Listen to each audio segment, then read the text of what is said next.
In mobile technology, it's the same thing over and over. New device comes out, new device gets reviewed, new device gets forgotten. Almost no one follows up, no one follows along, no one sticks around to see how well a gadget ages over time, because there's always something new to drool over.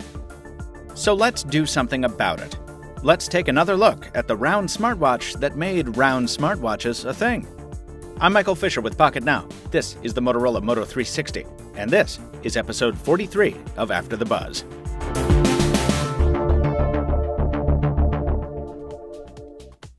The Moto 360 started out as the only circular Android smartwatch, but it was never going to stay that way.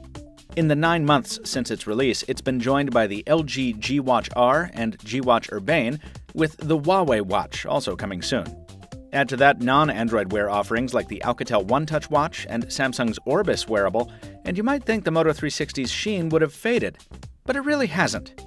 Part of this is due to its minimal design. Where other watches feature prominent lugs and other adornments, the 360 is as simple and streamlined as it gets, giving it a sense of timelessness that still turns heads even after nearly a year. Also, the stainless steel and Gorilla Glass have held up very well over that time. Despite frequent bashes against door jambs and tabletops, the casing bears very few scratches or dings on my unit. And those who buy the 360 today have more customization options than they did at first release.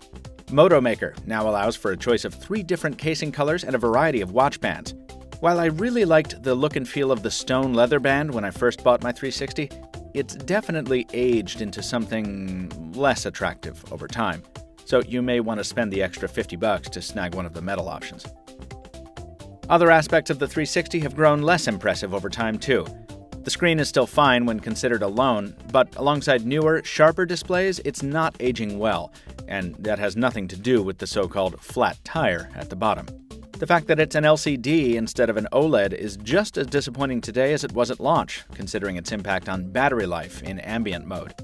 The smart charging pedestal and bedside clock function are both excellent additions you really can't find anywhere else, but the 360 also gets pretty warm when topping up, and it stays warm until you take it off, which doesn't bode well for long-term battery health.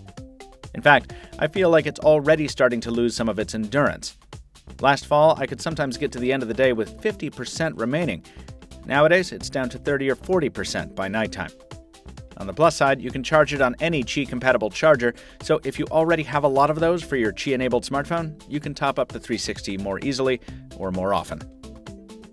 Android Wear has seen a few updates since we first reviewed it last summer, and in concert with Motorola's own upgrades and the ever-growing pool of third-party apps and watch faces, it's now a much better smartwatch platform than it was.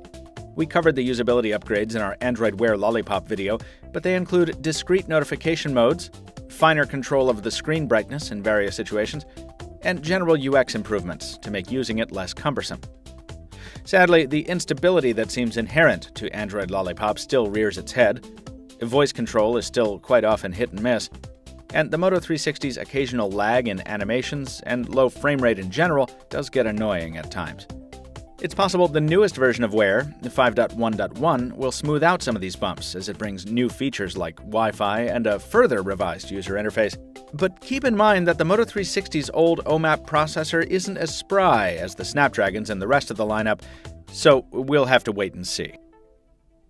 At a base price of $249, the Moto 360 remains one of Android Wear's pricier options, even more so if you go for upgrades like the champagne gold finish or a metal band.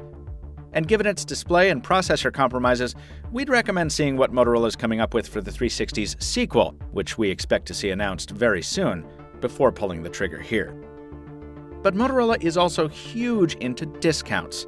As this video was being put together, the company was running a promotion on its website that offered the Moto 360 and the new Moto G smartphone for $299 combined. It was a short sale, only 4 hours long, but Motorola does them so often that it's pretty easy to get a good deal. If you can snag one of those, the Moto 360 is definitely still worth picking up. And if you already own one, you can rest assured that it's one of the best smartwatches available, all things considered. But if you're strapped for cash, obsessed with the cutting edge, or just on the fence, wait till the Moto 360 second generation hits shelves before making your final decision. If you're curious about other smartwatches, we've covered most of them, from Apple to Alcatel One Touch at PocketNow.com. Visit us there and be sure to subscribe here on YouTube so you don't miss future videos from Pocket Now.